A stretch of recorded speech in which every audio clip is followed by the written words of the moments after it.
Wow, that article is something else, Tracy Chu, a well-known software engineer and diversity advocate, said after reading this week's Wall Street Journal interview with Liane Hornsey, Uber's chief HR officer.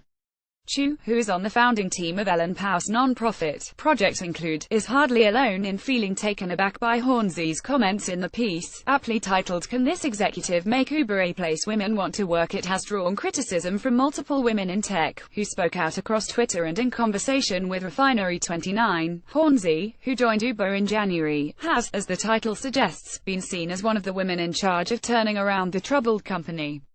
Others joining her in this task include Chief Brand Officer Bozoma St. John and SVP of Leadership and Strategy Frances Frey. All three women have faced the fallout from former Uber employee Susan Fowler's blog post about the company's toxic culture. Since founder Travis Kalanick resigned as CEO in June and former Attorney General Eric Holder submitted his recommendations for change, much of the focus has been on what Uber is actually doing to address these issues.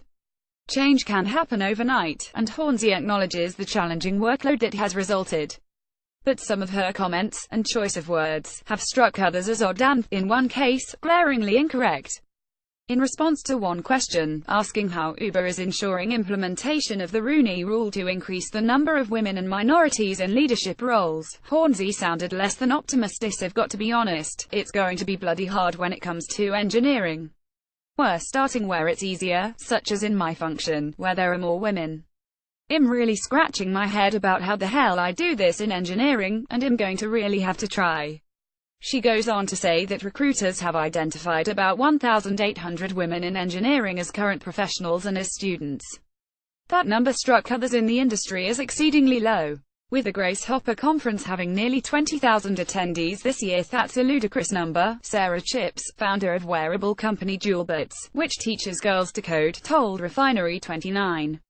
"I don't know where she got this 1,800 number, but obviously whomever gave it to her cares little to nothing about accuracy." In response to inquiry about the number, an Uber spokesperson clarified that this number was just referring to those women whom the company had not already been in contact with over just the last few months. "Our recruiters identified roughly 1,800 women via referrals, sourcing and market mapping who think would make excellent additions to Uber and who we had not previously engaged with. Of course there are many more qualified women out there. This is just a start and we're focused on identifying and connecting with many more candidates as we look to diversify our workforce. Still, the problem isn't just the figure, it's also how difficult Hornsey implies it is to find those women in engineering.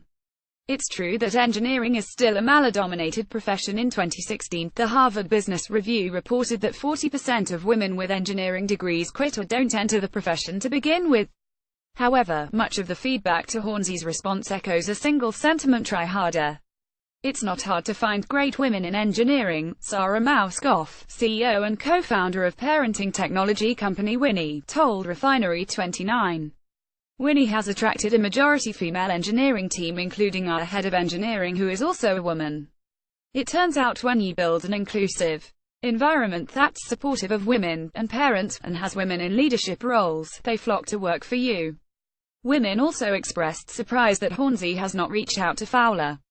Though she says she publicly thanked Fowler, Hornsey says in the interview that she doesn't know whether there would be any benefit in meeting with her. Fowler is, as Hornsey says, an ex-employee, but SHES also someone whose words and experiences incited the call for reform in the first place. It's worth wondering why not meet with her to get her thoughts and any further insights she might have.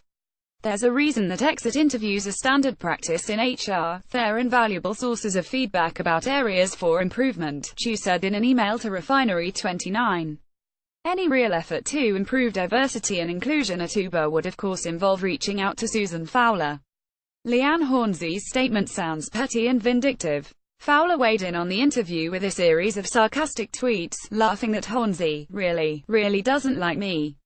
The road to a better Uber was always going to be a long and arduous one. While it's good to get an update on how things are going, it's hard to come away from reading Hornsey's interview feeling like it's a challenge SHES optimistically tackling, and that's disappointing. Though there have been bright spots along the way, such as St. John's response to a misguided ad in India, the important question about the company still looms large. Is the culture at Uber simply too hard to change, or is it just going to take a very long time?